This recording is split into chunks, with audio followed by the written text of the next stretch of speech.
So Lindsay and I, as many of you know, Lindsay and I just got back from this amazing trip. We were in Greece and in Istanbul, and we went on this half-day tour up to some monasteries in Meteora, Greece. And you're going to hear a lot about this because this is one of the coolest things that I think I've done. It was really great. But in all of our touring and traveling, people didn't ask us what we did. It didn't matter, right? We were here with all these other people to see these beautiful things. And so we had this wonderful guide. He was a local, and he was going to take us up to see these monasteries. And he casually asks if we are people of faith. And I considered my answer, and there was something about the way he said faith that sounded like it was really important. And he didn't say, "Are you Christians?" He said, "Are you people of faith?" And I thought about it for a second, and then all of these things are going through my head well, yes. Is he asking me questions? Does he know that I'm not an Greek Orthodox Christian? Should I make that known? You can imagine all the things were going through my head. And that's when I realized I had taken a little long to answer, and now there's an awkward pause. And so I just kind of quickly said, "Yes, we are people of faith." And we just went on from there. And you might think that I, as a somewhat professional Christian, might have had a good answer for that. Are you a person of faith? Easy answer. But I didn't. I had this funny moment of getting tripped up and wondering, what is he really asking? And what do I want to say? And does he know the politics of America and all this? Blah, blah, blah, blah. And I just got uncomfortable with labels and with judgments or fear of judgments. And I'm going to guess that you can appreciate some of that because, as we know, that in our culture, I don't know what it's like to live in Greece, but we've become increasingly judgmental. We're quick to judge. We're quick to label other people. And so sometimes talking about our faith out of context seems to take an extra layer of risk, an extra amount of vulnerability that we even have a faith, let alone wanting to talk about any of the details. And in our gospel story, we meet Matthew. This is Matthew's call story. And Matthew is a tax collector. And we probably all know what that means, but I'm just going to remind us just in case, because it's fun. Tax collectors were known pariahs. They were an agent of the Roman state who, through a system of taxes, would have been seen as someone who oppresses his own people, the Jewish people. He harassed his own people on behalf of the Romans and at least collected their exorbitant tax, if not skimming a little more off the top for himself. He was not considered an upstanding citizen. Not by the Jews or the Romans. He was not someone you'd want to be your new son-in-law. He is not someone that you would want to invite to dinner. You might feel pity or disgust towards him, but certainly not a sense of camaraderie. And so we meet Matthew in his place of work, sitting at a tax booth, probably on some main intersection of the town. And Jesus sees Matthew and he says, "Follow me." And Matthew does. He gets up and literally follows Jesus. Now we can guess and wonder that Matthew, just like everyone else in this time, has probably heard a little bit about Jesus. And yet it kind of makes me wonder how long between follow me and getting up happened. What was that look like? How long did Matthew have to sit there and go, okay.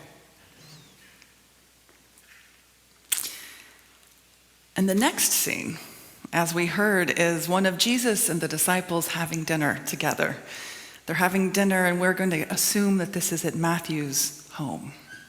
And somehow the Pharisees are everywhere, and they seem to see that this is all happening, and that these supposedly good religious people are having dinner with not just traitors like Matthew, but a whole bunch of other sinners. And the religious leaders, they throw some shade. Do you know what throwing shade is? Okay, some of us do. Some of us like, it means they're talking badly at them. They're throwing they're killing the light over there. They're throwing shade. And the disciples are caught because they know exactly the social and religious charge that's been thrown at them, and they freeze. And they don't respond. They don't stand up for their host, bad manners. They're eating his food and they don't say anything. They don't stand up for Jesus, and they don't stand up for themselves. But Jesus speaks, and he challenges all of these assumptions that have just been made about him and everyone else in the room. And in these questions, I have been struggling and wondering which of these questions bothers me the most. So I wonder, which one bothers you the most? Is it the one from the Pharisees? Why is Jesus hanging out with these sinners? Or from Jesus, the implication that those who are following Jesus, those who are at the table, might be in need of a physician? The first concern, why is Jesus hanging out with these sinners? I feel like those of us, at least in this room, can answer with some pride. We know why. It's because who are you calling a sinner? And that goes fine for a while, and we can be proud of our religion and our religious tradition. And then sometimes we might have to remember that Jesus is setting that example. And so if Jesus is hanging out with the people who make the world uncomfortable, we are to do the same thing. And that begs the question of how often are we getting out of our comfort zones? Is that something that we are taking pride in? Are we having dinner with people from other income brackets? Are we having coffee with people who simply just make us uncomfortable? Are we sharing our time and our resources with those who the world is belittling right now? For instance, when was the last time you told a drag queen thank you and invited her over for dinner? And to the other question, how does it feel to be called someone who is in need of help? And isn't the point of following Christ to be here because we want to help others? That's a big draw. And we know how to be good disciples, right? We sing and offer music on Sundays and teach and join committees. We work for justice and advocacy. We do these things, and I wonder if we spend as much time thinking about the why we do these things. Why are we following Jesus? Because a truly inspiring piece about following Christ is that he seems to be very clear on what it is to be faithful to God. And for him, it is always about going out and finding a marginalized person, extending God's love to those who are broken and hurting and overlooked and undervalued by religion and by society. He lives his truth. And he doesn't coddle the disciples, and he doesn't make excuses to the religious leaders. He just challenges everyone. And he's incredibly compassionate all at the same time.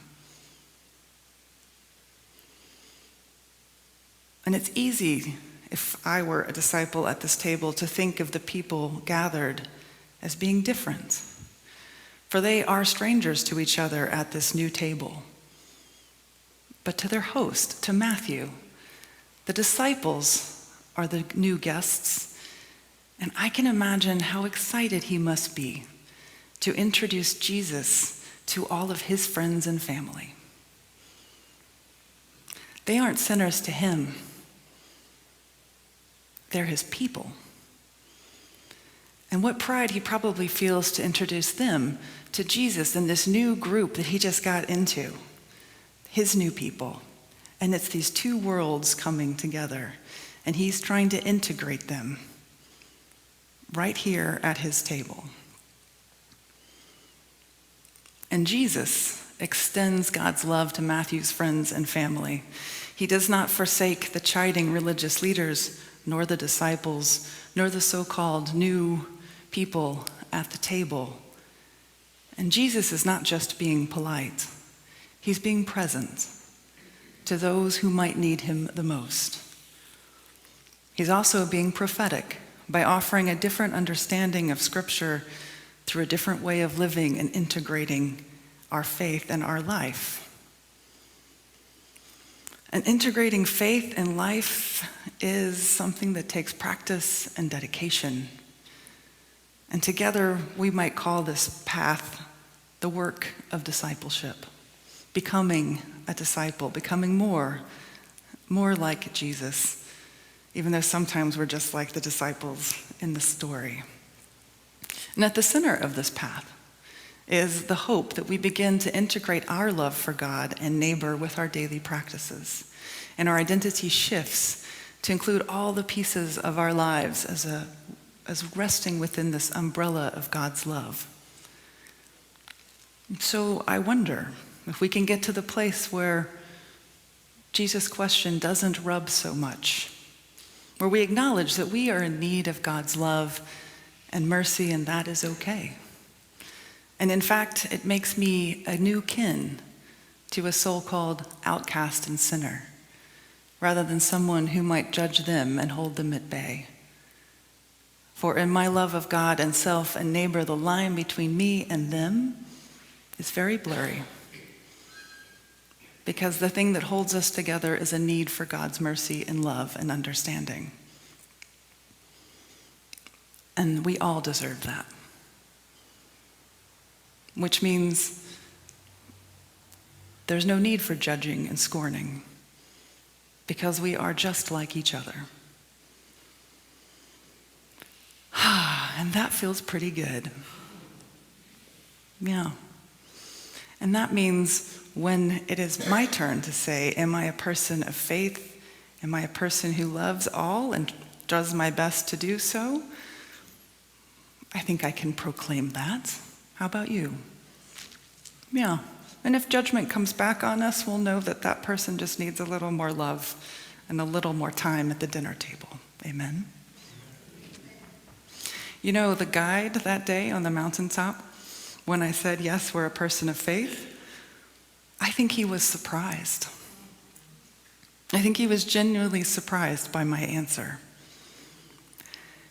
And we went on, and we had about 4 hours with this guy, and we were open about our questions. And yes, we had religious questions. We had a lot of them. We peppered him with all sorts of things that he may or may not get on a regular tour. And he gave us his own perspective and thoughts on what was happening religiously within these monasteries. And he distinguished at several points that day between what he called true believers and false leaders, those who practice what they preach and those who do not. And how else can I describe that than someone who was so clearly articulating integrity and following and being a disciple? It was a really beautiful experience, and I'm so glad I had the courage to say yes. Yes, I am a person of faith. Because then I learned from a firsthand insider look of what faith looks like in this part of our world. So my hope is for all of us to continue practicing integrity and invite Christ to dinner with all of our pieces, with all of our people, with all of ourselves. And may we accept an invitation to dine with others who are new to us kin. And may our dinners be filled with good conversation and beautiful joy. May it be so. Amen.